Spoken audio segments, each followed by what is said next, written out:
investigadoras e investigadores en sus primeros pasos, mis inicios en la ciencia y hacia dónde voy.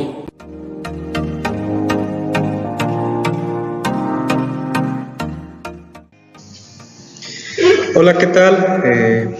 Mi nombre es Miguel Ojeda Martínez y les voy a contar un poquito acerca de cómo fue que me inicié en el mundo de la investigación. Primero, para darles un panorama general, les platicaré un poquito acerca de mí, de qué me encuentro, en dónde me encuentro laborando, y después les daré un poco de pues algunas ideas de lo que estoy trabajando y cuál es lo que estoy investigando y demás.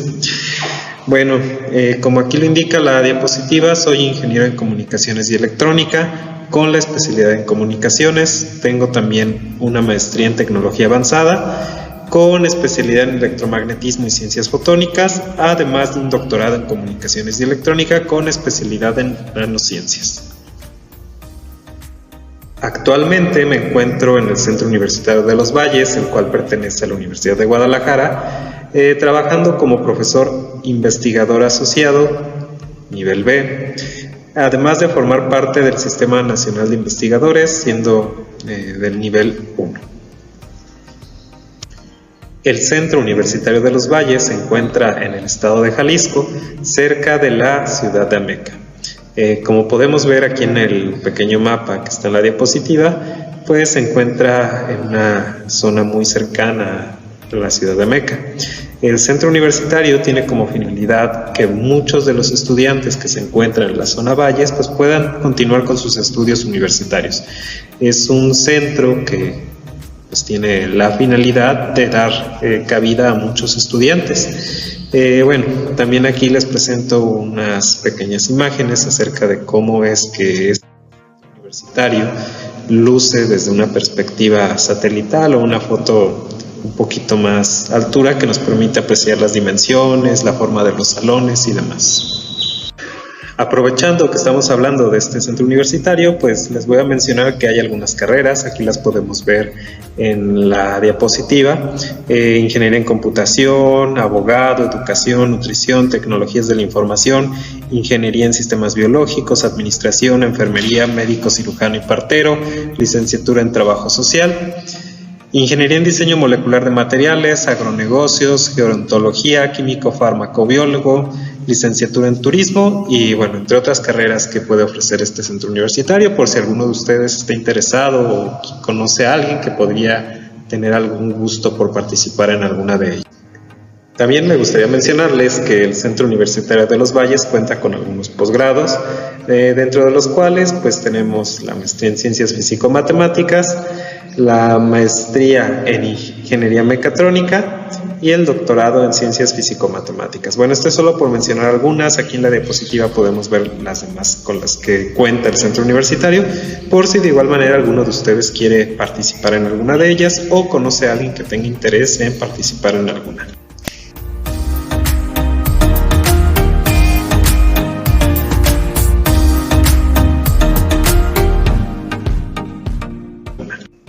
Continuando un poco con la charla, pues les voy a platicar acerca de mi formación académica.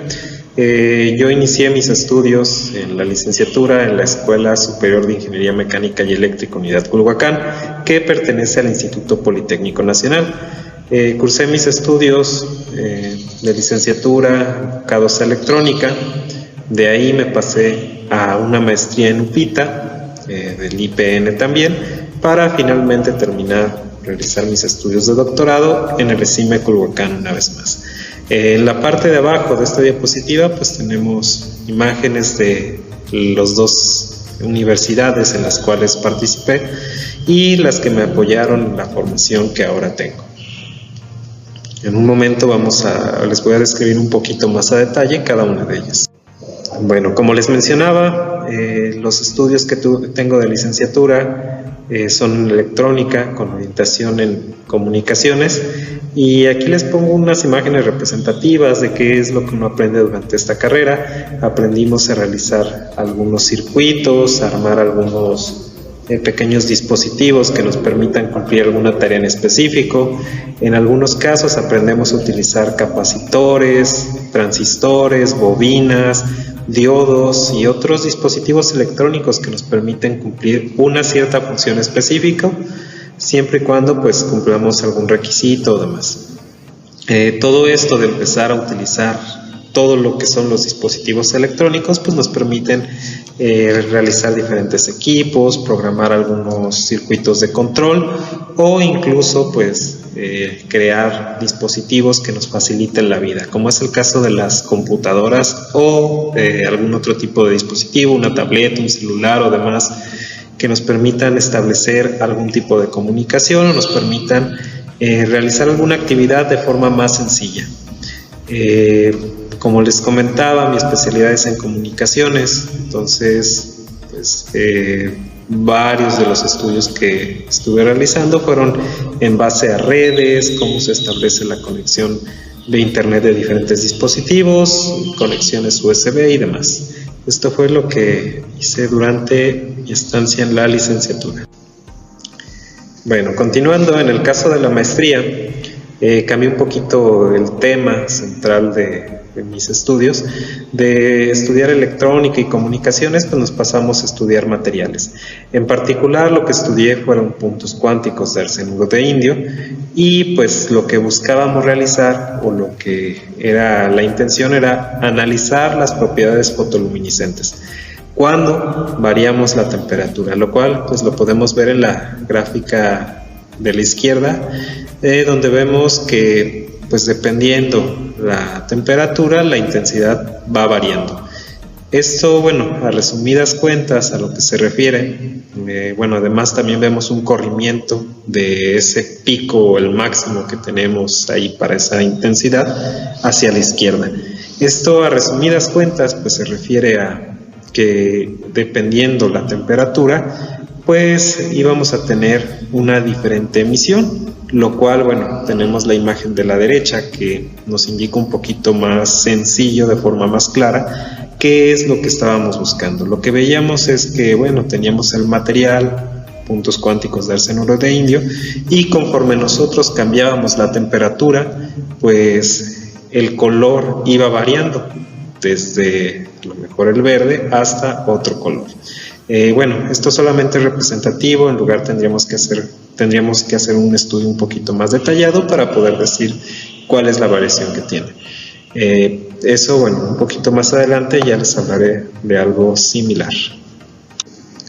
Bueno, para explicar un poquito más a detalle lo que mencionaba en la diapositiva anterior, vamos a tratar de representar o de explicar algunos de los procesos que están implícitos en el proceso de fotoluminiscencia. Para empezar, la fotoluminiscencia pues consiste en que algún material va a absorber un fotón de luz, haciendo que un electrón pase de la banda de valencia a la banda de conducción. Al ocurrir eso, después se liberará una cierta energía, ese electrón tenderá a relajarse para después regresar a la banda de valencia. Al ocurrir este proceso, pues se libera un nuevo fotón, el cual pues no necesariamente es idéntico al que generó todo este proceso, sino que puede ser de una energía menor. Esto pues es importante porque nos indica que pues nuestro material está absorbiendo luz para emitir después luz. Esta forma, como lo hace, es mediante la banda prohibida o mediante conocer cuál es el valor de esa brecha de energía que hay entre nuestra banda de valencia y nuestra banda de conducción. Otra forma de verlo pues es como en el diagramita que tenemos aquí en la parte de abajo, donde podemos ver que dependiendo del tamaño de nuestro punto cuántico, pues va a ser la separación de esta brecha. Eso pues nos indica que mientras más grande sea la brecha, pues mayor energía es la que va a necesitar nuestro fotón para poder realizar este proceso de fotoluminiscencia. ¿Y cómo ocurre esto? ¿O cuál es la forma clásica para generar este proceso de fotoluminiscencia? Bueno, pues debemos de tener un láser, el cual va a radiar una muestra. Para que podamos realizar este proceso, a veces es necesario tener un conjunto de espejos o de diferentes lentes ópticos que nos permitan concentrar o hacer que nuestra luz la podamos dirigir a un lugar en específico, o concentrar también para poder excitar nuestra muestra. Bueno, esto lo realizamos mediante un conjunto de espejos para que al final, mediante el uso de un monocromador, que lo que hace o su función principal es comportarse como un prisma que nos va a separar las diferentes longitudes de onda que tiene la luz para poder ser detectadas y llevadas a la computadora, para que al final nosotros lo que veamos son curvas o gráficas como la que tenemos aquí a la derecha. Este es un proceso básico de fotoluminiscencia que se puede llevar a cabo. Una aplicación práctica de todo este proceso pues es, por ejemplo, en el uso de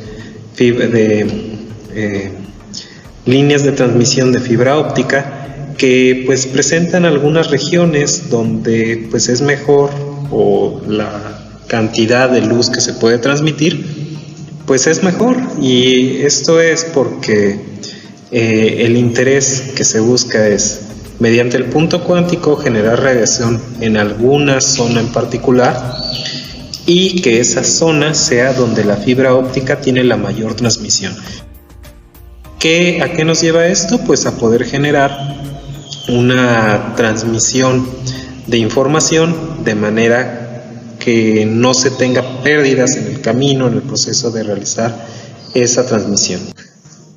Bien, a partir de lo anterior, pues ya les comenté un poco sobre lo que fueron mis estudios de maestría. Estos estudios fueron, pues como pudieron observar, acerca de analizar materiales semiconductores y pues estudiar sus características fotoluminiscentes, en particular para que funcionaran en la transmisión para fibra óptica.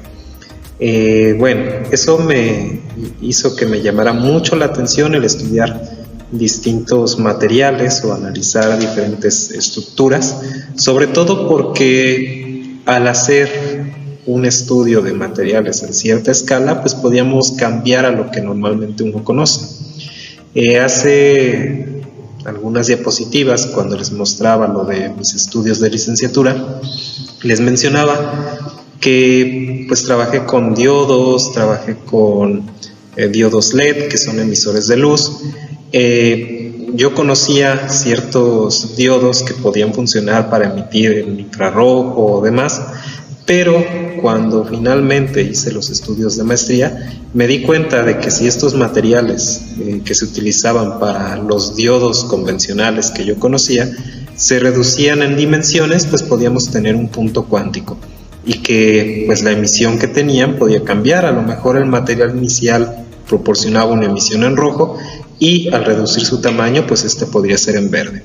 Eso fue algo que a mí me llamó mucho la atención, y por eso al continuar mis estudios pues traté de que fueran sobre esta misma línea. En el doctorado lo que hicimos, o lo que estuve estudiando, fue cómo podíamos modelar mediante la teoría de los funcionales de la densidad diferentes características o propiedades.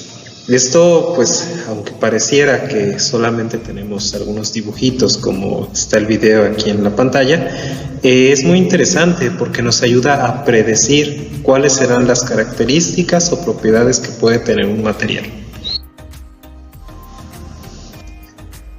Por ejemplo, en esta diapositiva lo que les muestro es cómo se comporta o cuál es el comportamiento de un material. Seguimos trabajando arsenuro de indio, pero ahora lo que estamos haciendo es una comparativa. En la gráfica, donde tenemos unas relaciones de dispersión, lo que vemos es cómo se puede propagar una onda sonora a través de nuestro material, o cómo es que están vibrando los átomos en nuestro material cuando pasa alguna cierta energía. En el caso de nuestra gráfica que tenemos hasta la izquierda, tendríamos el material en bulto, lo que conoceríamos normalmente, lo que les comentaba en un inicio, que sería antes de reducir las dimensiones de este material, y vemos que solamente tenemos 1, 2, 3 y 4 líneas que podemos apreciar. Esto es porque, bueno, tenemos un material en bulto muy definido, es un cristal perfecto, Pero cuando nosotros reducimos las dimensiones, es decir, formamos estos 3 arreglos que tenemos marcados en la parte de arriba, pues ocurre algo diferente. Quizás esto nos parecerá algo raro, quizás no estemos tan familiarizados con ello, pero son nanolambres. Lo que nosotros estaremos viendo es que hacia dentro de la pantalla, pues estos siguen creciendo, como si fuera un lápiz que estamos introduciendo en la pantalla, nada más que pues sería muy largo.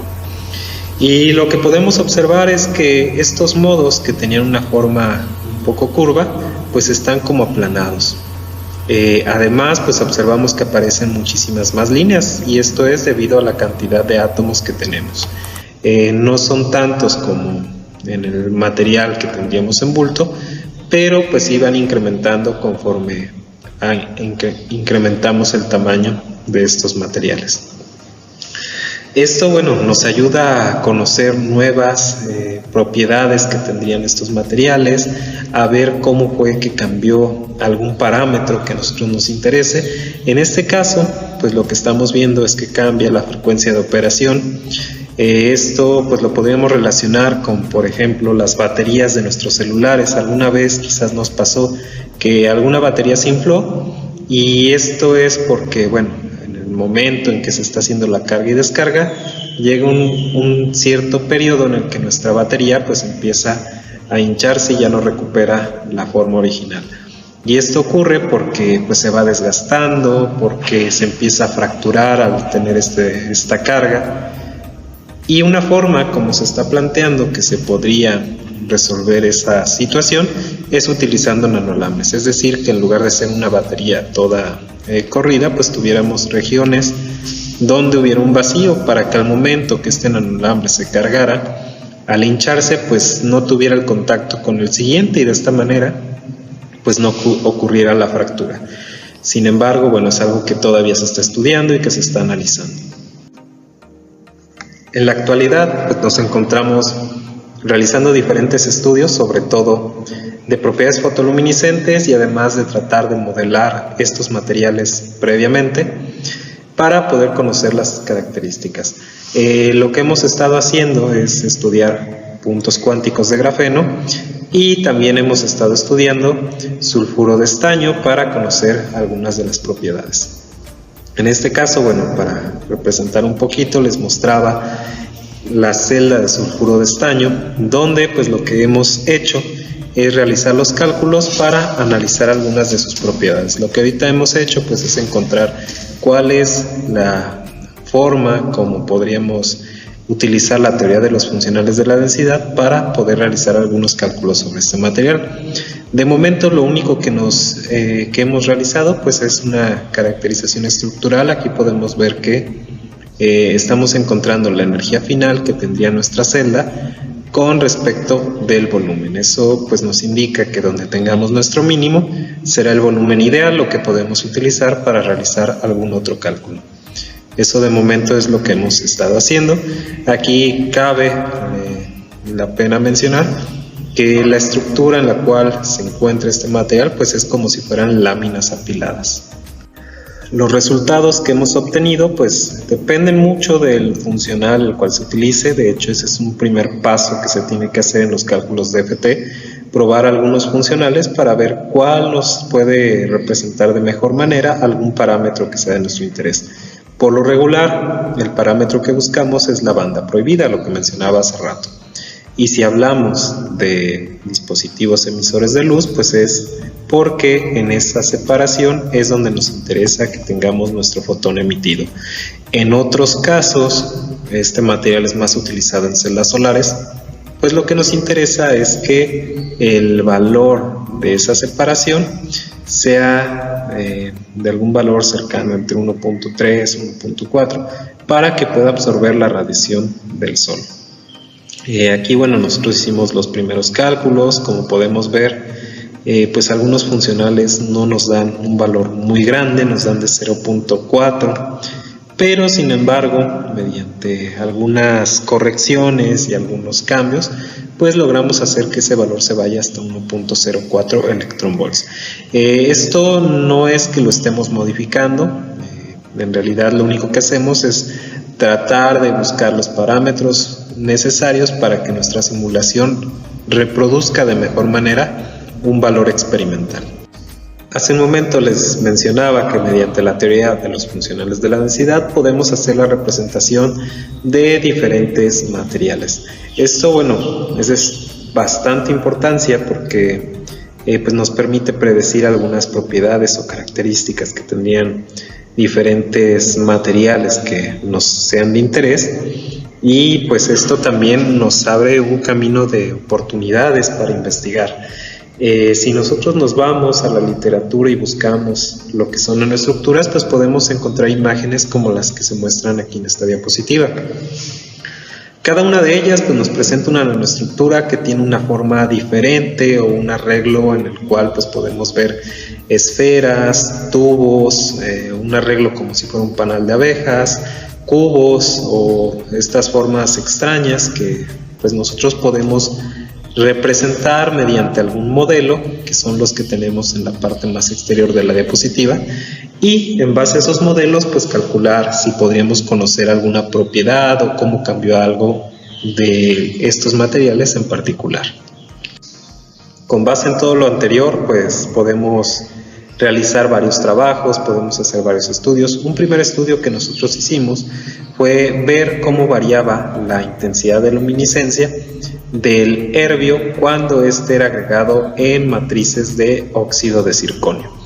Es lo que está representado en los espectros que tenemos aquí en la parte inferior. Por un lado tenemos que estos espectros pues sí cambian de cuando tenemos el óxido de circonio solito, que no aparece la emisión del herbio, cambian a generar estos picos en aproximadamente 550 nanómetros, que son muy interesantes. El interés de nueva cuenta es porque en estas longitudes de onda pues es donde existe una ventana para la fibra óptica donde puede transmitir de mejor manera la información. Eso es lo que nos llevó o lo que nos hizo tener el interés por realizar el estudio de esta emisión. Por otro lado, también hicimos un análisis, un estudio a detalle de cómo se modificarían las propiedades del grafeno cuando generamos puntos cuánticos de óxido de grafeno, y en particular cuando hacemos diferentes consideraciones, ya que por ejemplo, aquí en la diapositiva lo que tenemos es un estudio que primero hacemos un análisis para encontrar cómo serían nuestras relaciones de dispersión, las estructuras de bandas, tanto para grafito y grafeno. Es lo que se está mostrando en la izquierda. En la parte de abajo podemos ver los modelos que nosotros tenemos para los puntos cuánticos de grafeno que estamos generando. Y pues algo que nosotros podríamos utilizar es la energía de formación que tenemos en la parte de la izquierda. Esta nos indica qué tan viable es que se pueda crear esta estructura de manera que uno pueda generarla en el laboratorio. Todo esto pues es un análisis teórico que estamos haciendo a partir de lo siguiente. En la diapositiva anterior lo que les mostraba es algunos de los modelos que utilizamos, así como también cómo validamos nuestro método representando grafito y grafeno, y por otro lado pues la energía de formación. Esa energía de formación nos indica qué tan viable es o qué tan probable es que se pueda formar ese compuesto, ese material, a partir de tener algunos compuestos o acercarlos desde un recipiente, un contenedor que esté fuera de nuestro proceso.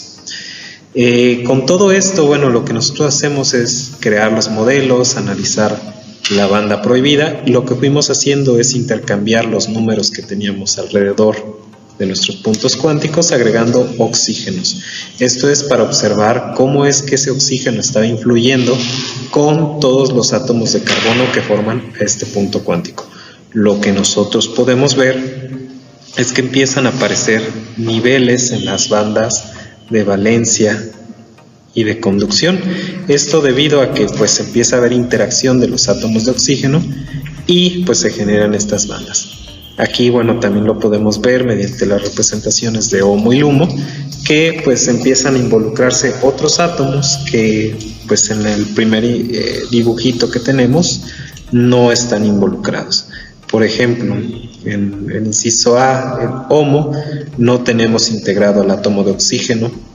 No tenemos átomos de oxígeno, pero solamente vemos que los involucrados son los del contorno, mientras que en el HOMO, inciso B, podemos ver que hay una banda roja que está unida a un átomo de oxígeno y un átomo de hidrógeno. Otra forma donde lo podemos ver es en el dibujo de la densidad, el cual está a la derecha. Ahí podemos ver, mientras más rojo sea, dónde está involucrado, dónde hay electrones que están participando en esta transferencia de energía.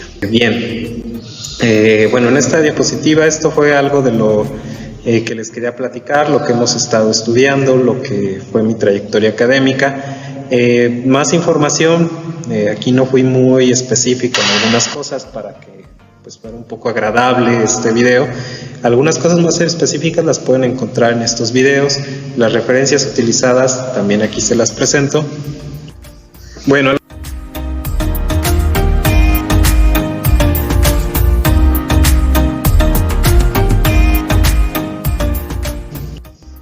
Algunas recomendaciones para todos los que estén interesados en realizar un posgrado. Pues la primera sería que un posgrado te permite especializarte un poco más en un área. Por ejemplo, en este caso, a mí me interesó mucho estudiar lo que eran los dispositivos emisores de luz. Con la maestría aprendí un poquito más de qué ocurre en este fenómeno, qué hace el efecto de confinamiento cuántico, y pues con el doctorado aprendí una forma en la cual podíamos modelar o podíamos predecir este comportamiento mediante el análisis del Van Gogh, lo cual pues es algo muy interesante. Muchos estudios aún en la actualidad pues se dedican a tratar de dar explicación a fenómenos de este tipo.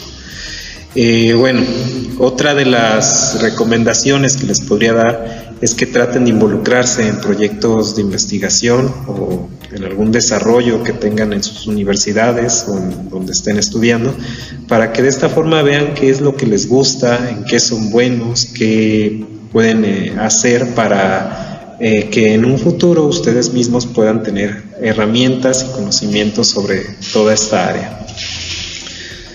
También es bueno para que ustedes aprendan a utilizar todos los conocimientos que desde ahorita puedan adquirir para tener habilidades que más adelante les pueden ser de ayuda, que puedan resolver problemas y también tomar decisiones. Muchas veces muchos de los estudiantes que pues van a terminar su licenciatura o demás, uno les pregunta, ¿y qué te gustaría hacer? Y pues la respuesta es no lo sé, lo que sea. Y pues pareciera algo un poquito extraño, pero muchas veces es por esto, porque pues nunca nos acercamos a conocer qué opciones teníamos, qué podíamos hacer, y pues ya al final pues no encontramos algo que nos agrade o ya tenemos ciertas carencias que debemos cubrir. Entonces una recomendación pues sería que nos pusiéramos a tomar un ratito de tiempo para analizar qué es lo que nos gusta, tratar de ver si encontramos alguna línea de investigación o alguna persona que se dedique a realizar este tipo de desarrollo y tratar de buscar la manera de trabajar, de inmiscuirnos en esa temática. Y pues de mi parte eso es. Muchas gracias por la atención y espero que les haya gustado esta plática.